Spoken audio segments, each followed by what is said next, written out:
सूरह अल इखलास है। इस सूरत की भी बहुत बड़ी फजीलत है और हदीस में आता है कि सूरह इखलास पढ़ने वालों से अल्लाह रब्बुल आलमीन मोहब्बत करता है, क्योंकि इसके अंदर जो है वो अल्लाह रब्बुल आलमीन की तौहीद को बयान किया गया है। और अल्लाह रब्बुल आलमीन की तौहीद जो है आपको पता है बहुत बड़ा अजीम इबादत है तौहीद। और तौहीद जो है वो अजीम नेमत है, जिसको तौहीद मिल जाए तौहीद से बढ़कर और कोई नेमत नहीं है।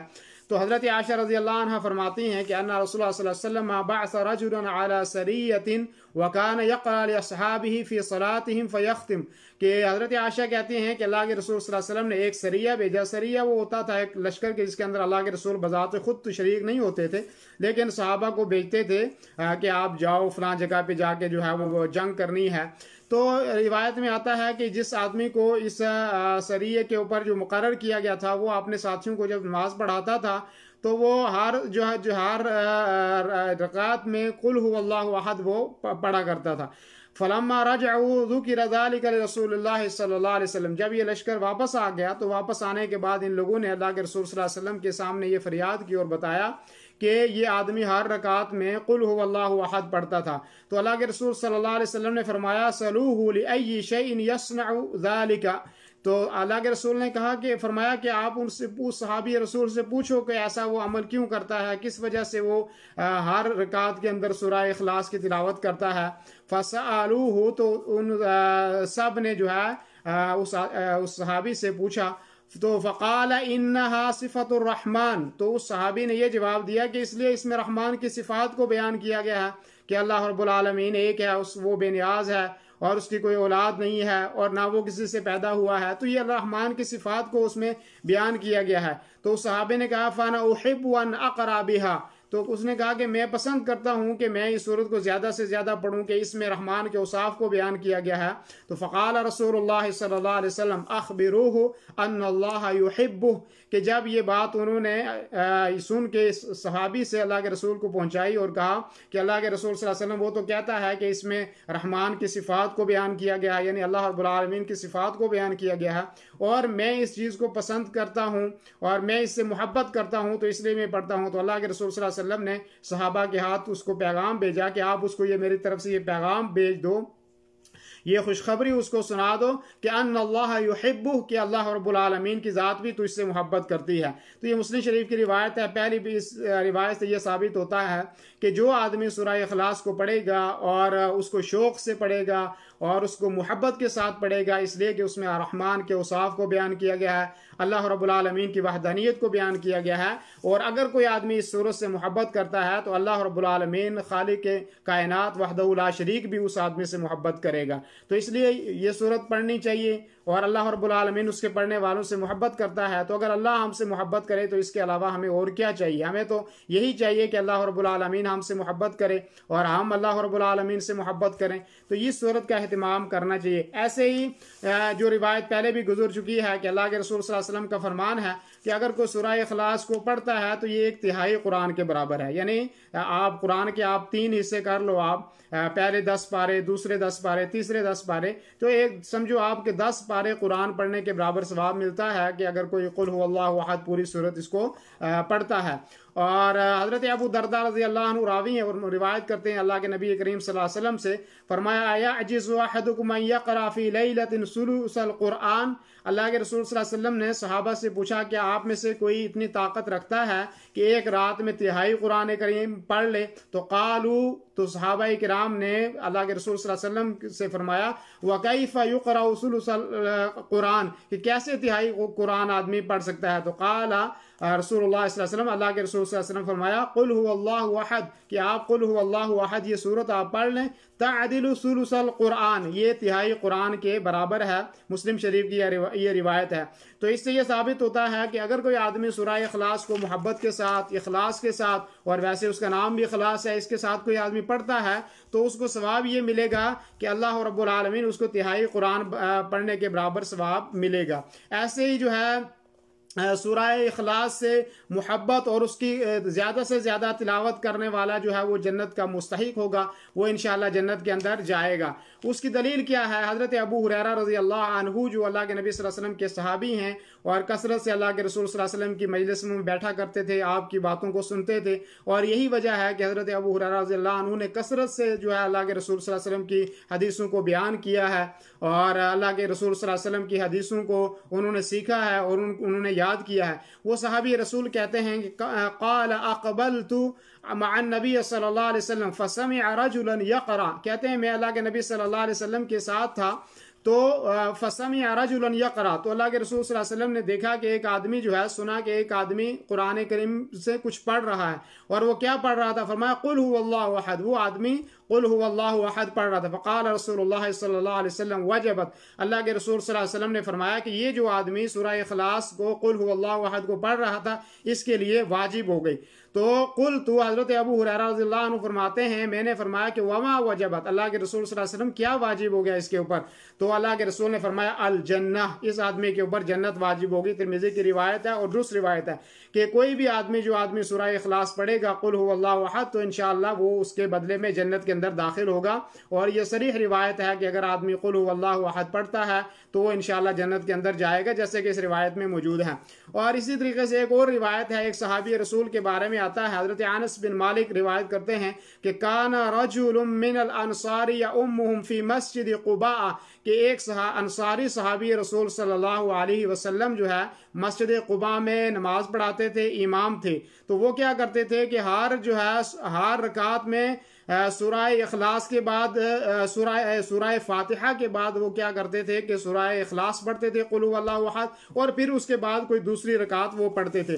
तो लोगों ने उनसे ये दरख्वास्त की कि आप ऐसा करें कि आप या तो सिर्फ कुल हुवल्लाहु अहद को ही पढ़ लिया करें सूरह फातिहा के बाद, या कोई आप और सूरत पढ़ लिया करें। आप ऐसा क्यों करते हैं? हर रकात में आप कुल हुवल्लाहु अहद पढ़ते हैं पहले, फिर उसके बाद और कोई सूरत पढ़ते हैं। तो उस सहाबी रसूल ने कहा कि अगर आप चाहते हो तो मेरे पीछे नमाज पढ़ो, मैं ऐसे ही पढ़ाऊंगा, और अगर आप नहीं चाहते तो आप किसी और आदमी के पीछे नमाज पढ़ लें। हदीस जो है वो तिरमिज़ी की हदीस है, लंबी हदीस है, मैं उसका मफ़हूम अर्ज कर रहा हूँ।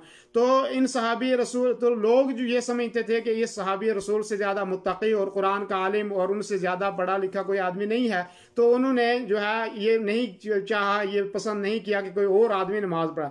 बहरहाल ये अल्लाह के रसूल सल्लल्लाहु अलैहि वसल्लम के पास गए और नबी करीम सल्लल्लाहु अलैहि वसल्लम को जाकर उन्होंने ये सारा किस्सा बताया कि ये हर रकात जब पढ़ते हैं तो सूरह फातिहा पढ़ने के बाद सूरह इखलास पढ़ते हैं, और फिर उसके बाद वो कोई और सूरत जो है वो पढ़ लेते हैं। तो अल्लाह के रसूल सल्लल्लाहु अलैहि वसल्लम ने फरमाया कि आप उससे पूछो कि मा यमनउका मिम्मा यअमुरु बिही अस्हाबुक, कि आपको कौन सी चीज़ इस चीज़ के ऊपर मजबूर करती है, आप ऐसा क्यों करते हैं? तो उन्होंने सहाबी ने फरमाया कि अल्लाह फ़क़ाल या रसूलल्लाह इन्नी उहिब्बुहा, कि उन्होंने उस सहाबी ने कहा अल्लाह के रसूल मैं इस सूरत से मोहब्बत करता हूँ, इसलिए मैं हर रकात में सूरह फातिहा के बाद मैं इस सूरत को पढ़ता हूँ और फिर उसके बाद और कोई सूरत मिलाता हूँ। तो नबी करीम सल्लल्लाहु अलैहि वसल्लम का जवाब था फ़क़ाल रसूलुल्लाह इन हुब्बहा अदखलकल जन्नह, कि अगर तू इस सूरह इखलास से मोहब्बत करता है और मोहब्बत की वजह से तू इसको पढ़ता है तो अल्लाह रब्बुल आलमीन तुझे इसकी मोहब्बत जो है वो इसकी मोहब्बत की वजह से अल्लाह ताला तुझे जन्नत के अंदर दाखिल करेगा।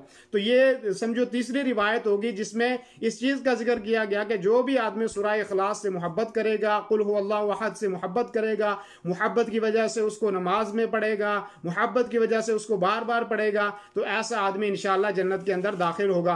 तो क्या मुश्किल है कि ये छोटी सी सूरत हम इसको अच्छे तरीके से याद कर लें और इसको पढ़ते रहें और अल्लाह ताला इसके बदले में हमें जन्नत दे दे। तो इसके बदले में इसके अलावा हमें और क्या चाहिए? हमें तो यही चाहिए कि हमें अल्लाह ताला जो है अपनी जन्नत के अंदर दाखिल करे और अल्लाह ताला अपनी नेमतों वाली जन्नत में हमें दाखिल करे और अल्लाह ताला हमारा खातिमा अच्छा करे और अल्लाह तबारक व तआला अपनी नेमतों से हमें नवाजे। हमें तो यही चाहिए। तो ये एक अच्छी सूरत है, आदमी खुद भी पढ़ने की कोशिश करे और उसका तर्जमा भी आदमी याद कर ले। अपने बच्चे हैं घर में, अपनी बच्चियां हैं और उनको भी आदमी पढ़ाए, उनको भी ये सिखाए। और अगर नमाज में अगर और कोई सूरत नहीं भी आदमी पढ़ सकता तो सिर्फ मोहब्बत की वजह से सूरह फातिहा के बाद अगर इसी सूरत को आदमी पढ़ता है तो इंशाअल्लाह अल्लाह ताला उसको आदमी को भी जन्नत के अंदर दाखिल फरमाएगा। अल्लाह के रसूल सल्लल्लाहु अलैहि वसल्लम की एक और हदीस है जिसमें यह है कि 10 मरतबा सूरह इखलास पढ़ने वाले के लिए जन्नत में अल्लाह रब्बुल आलमीन एक घर तामीर करेगा। जो आदमी 10 मरतबा सूरह इखलास को पढ़ेगा, अल्लाह रब्बुल आलमीन उसके लिए जन्नत में एक घर तामीर फरमाएगा। दलील उसकी क्या है? दलील इमाम अहमद रहमहुल्लाह ने अपनी मुस्नद अहमद के अंदर एक रिवायत वो लाए हैं और सही रिवायत है। फरमाया अन मुआद इब्न अनस रज़ियल्लाहु अन्हु, हज़रत मुआद इब्न अनस रिवायत करते हैं, क़ाल रसूलुल्लाह सल्लल्लाहु अलैहि वसल्लम, कि अल्लाह के नबी करीम सल्लल्लाहु अलैहि वसल्लम ने फरमाया, मन क़रअ, जिसने पढ़ा, क़ुल हुवल्लाहु अहद, जिसने क़ुल हुवल्लाहु अहद को पढ़ा, हत्ता यख्तिमहा 10 मर्रातिन, यहाँ तक कि उसको 10 दफ़ा उसने पढ़ा। कि किसी आदमी ने अगर सूरह इखलास को, कुल हुवल्लाहु अहद को 10 मरतबा अगर उसको पढ़ा, तो बनल्लाहु लहू बैतन फिल जन्नह, अल्लाह रब्बुल आलमीन उसके लिए जन्नत के अंदर घर तामीर करेगा। तो ये सारी सिफात हैं सूरह इखलास की, कितनी बड़ी फजीलत है।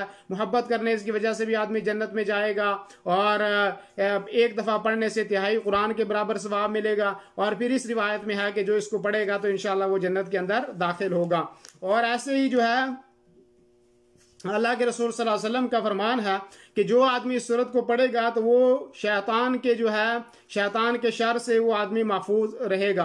और अगर शैतान उसको वसवसा डालता है, उसके जहन में वसवसा डालता है, उसको रात सोने की हालत में वसवसे डालता है, या कोई और शकूक और शुबहात उसको डालता है, उसके जहन में पैदा करता है। हत्ता कि इस रिवायत में है कि अबू दाऊद की रिवायत है कि फरमाया कि अगर आदमी को शैतान ये वसवसा दे, कि शैतान कहे कि मुझे अल्लाह ताला ने, शैतान इंसान के दिल में ये वसवसा डाले और इंसान ये कहे कि मुझे तो अल्लाह रब्बुल आलमीन ने पैदा किया, और अल्लाह रब्बुल आलमीन को किसने पैदा किया। अगर शैतान किसी आदमी के जहन में ये वसवसा डालता है तो वो आदमी फौरन क्या करे? फरमाया क़ूलू ज़ालिका फ़क़ूलू अल्लाहु अहद अल्लाहु समद लम यलिद वलम यूलद वलम यकुल लहू कुफुवन अहद। तो वो आदमी क्या करे कि सूरह इखलास को पढ़ ले, और सूरह इखलास को पढ़ने के बाद क्या करे? सुम्मा लियतफुल अहदुकुम अन यसारिही सलासन, फिर आपने वो जो है बाएं तरफ 3 मरतबा थूक दे। यानी अगर किसी को ये वसवसा, को और भी वसवसा आए, या अल्लाह रब्बुल आलमीन के बारे में वसवसा आए कि अल्लाह रब्बुल आलमीन को किसने पैदा किया है, तो फौरन आदमी कुल हुवल्लाहु अहद को पढ़े। और कुल हुवल्लाहु अहद को पढ़ने के बाद फिर क्या करे?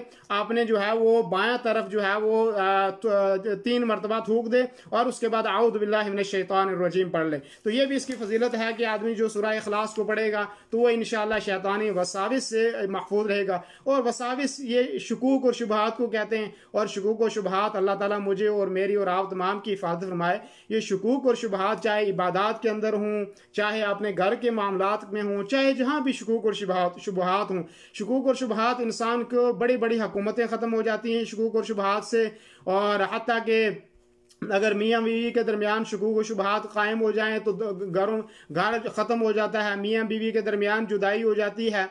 और हत्ता कि दो अगर तिजारत करने वाले आदमी हैं तो दोनों के दरमियान शैतान ने शकूक और शुबहात पैदा कर दिए, तो वो दोनों ताजर आपस में अलग हो जाते हैं। तो ये शकूक और शुबहात बहुत बड़ी बीमारी है, और अक्सर व बेशतर लोगों को ये बीमारी रहती है। हर चीज़ में वो शक करते हैं, हर चीज़ में शक, इबादत में भी शक। हत्ता कि बाद दफ़ा लोग वुज़ू करते हुए कई दफ़ा वुज़ू कर जाते हैं कि मुझे शक हो रहा है, नमाज पढ़ते हुए शक हो जाए। तो शक की इस्लाम में कोई गुंजाइश नहीं है। जब भी आपको शक आए तो आप यकीन पर अमल करें कि आपको किसी चीज़ के बारे में यकीन है, तो यकीन के पहलू को आप तरजीह दें, और जो शकूक और शुबहात वाला पहलू है उसको आप छोड़ दें, क्योंकि वह शैतान की तरफ। इसीलिए अल्लाह के रसूल ने फरमाया कि अगर नमाज की हालत में कोई नमाज पढ़ रहा है और नमाज की हालत में उसको शक हो जाता है कि मेरा वजू टूट गया, तो वो तब तक नमाज को ना छोड़े जब तक उसको बदबू आ जाए या उसको आवाज़ आ जाए। तो यहाँ तक यानी शकूक से बचने के लिए अल्लाह के रसूल ने यहाँ इतनी तालीम दिया। तो शकूक और शुबहात ये बहुत बड़ी बीमारी है और बहुत बुरी बीमारी है। इससे हुकूमतें ख़त्म हो जाती हैं, घर ख़त्म हो जाते हैं, ताल्लुकात में इख्तलाफात पैदा हो जाते हैं। हत्ता कि आदमी बसा औकात अपनी शख्सियत के बारे में शकूक और शुबहात में पड़ जाता है। तो जब भी शकूक और शुबहात आए तो आदमी क्या करे? सूरह इखलास को पढ़े और आऊज़ु बिल्लाहि मिनश शैतानिर रजीम को पढ़े, तो इंशाअल्लाह उस आदमी की ये बीमारी जो है वो ख़त्म हो जाएगी शकूक और शुबहात की। ऐसे ही सूरह इखलास की एक फजीलत ये भी है कि अल्लाह के रसूल सल्लल्लाहु अलैहि वसल्लम जब आप तवाफ़ करते थे और तवाफ़ के बस के 7 चक्कर पूरा करने के बाद जब आप मकाम इब्राहिम पर आप 2 रकात पढ़ा करते थे, तो उसमें आप जो दूसरी रकात होती थी तो उसमें आप सूरह इखलास की तिलावत किया करते थे। और अल्लाह रब्बुल आलमीन आप में से जो साथी देख रहे हैं, अल्लाह ताला सबको ये तौफीक दे कि वो भी जब खाना काबा इंशाअल्लाह हालात बेहतर हो जाएं, अल्लाह ताला उनको हज और उम्रे की तौफीक दे और वो वहाँ के आके 2 रकात पढ़ें। और जब इंशाअल्लाह आप आएंगे तो ये बात आप याद रखें कि जब इंशाअल्लाह आप तवाफ़ करने के लिए या हज करने के लिए या उम्रा करने के लिए आएंगे, तो आप जब तवाफ़ वहाँ पे करेंगे इंशाअल्लाह, तो तवाफ़ के बाद जब मुकाम इब्राहिम या उसके पीछे जहाँ भी जगह मिलेगी तो आप वहाँ पे नमाज पढ़ेंगे। तो इंशाअल्लाह आप ये एहतमाम करना कि आप दूसरी जो रकात होगी उसमें क्या करना है आपने कि सूरह इखलास पढ़ना है और ये मसनून है। पहली रकात में कुल या अय्युहल काफिरून पढ़ेंगे और दूसरी रकात में आप सूरह इखलास पढ़ेंगे। ऐसे ही अल्लाह के रसूल सल्लल्लाहु अलैहि वसल्लम वितर की जो आखिरी रकात होती थी उसमें आप सूरह इखलास यानी कुल हुवल्लाहु अहद पढ़ा करते थे। यानी अगर आप 3 रकात पढ़ रहे हैं वितर की, तो पहली रकात में आप सब्बिहिस्मा रब्बिकल आला पढ़ें और दूसरी रकात में आप कुल या अय्युहल काफिरून पढ़ें और तीसरी रकात में आप कुल हुवल्लाहु अहद पढ़ें। और अगर आप एक ही वितर पढ़ रहे हैं तो तब भी आप क्या करें, कुल हुवल्लाहु अहद जो है वो पढ़ें। ये सुन्नत अल्लाह के रसूल सल्लल्लाहु अलैहि वसल्लम की है और आपसे साबित है। और इसी तरीके से आप नमाज फजर की पहली रकात में आप कुल हुवल्लाहु अहद पढ़ा करते थे। जब आप फजर की सुन्नतें पढ़ रहे हों तो पहली रकात में आप कुल हुवल्लाहु अहद पढ़ें और दूसरी रकात में आप कुल या अय्युहल काफिरून पढ़ें। और इससे इस चीज़ की भी वजाहत मिलती है कि नमाज में तरतीब से कुरान पढ़ना ज़रूरी और वाजिब नहीं है। मिसाल के तौर पे अगर ज़रूरी होता तो अल्लाह के रसूल फिर फजर की नमाज में ये कहते हैं कि आप पहले कुल या अय्युहल काफिरून को पढ़ें और दूसरी रकात में आप कुल हुवल्लाहु अहद को पढ़ें। लेकिन यहाँ पे आपने कहा कि फजर की पहली रकात में आप कुल हुवल्लाह पढ़ें, दूसरी रकात में आप कुल या अय्युहल काफिरून पढ़ें। तो इससे ये साबित होता है कि नमाज की हालत में जो तिलावत करनी है ये वाजिब नहीं कि आप तरतीब ही के साथ करें, लेकिन बेहतर है, अफजल है कि तरतीब के साथ तिलावत की जाए। इल्ला ये कि फजर की नमाज में जैसे कि अल्लाह के रसूल से साबित है तो इसमें यह किया जाए। तो अब ये सूरह इखलास की फजीलत थी। ये चंद अहादीस और चंद फजीलतें मैंने आपके सामने सूरह इखलास की रखी हैं और इंशाअल्लाह अभी सूरह फलक की तफसील आएगी, जो फजीलत आएगी, उसके बाद सूरह अन्नास की फजीलत और फिर इन तीनों की फजीलत में आपको मिला के बताऊंगा और उसमें भी इंशाअल्लाह बहुत सारी चीज़ें आपको सीखने को ज़रूर इंशाअल्लाह आपको मिलेंगी।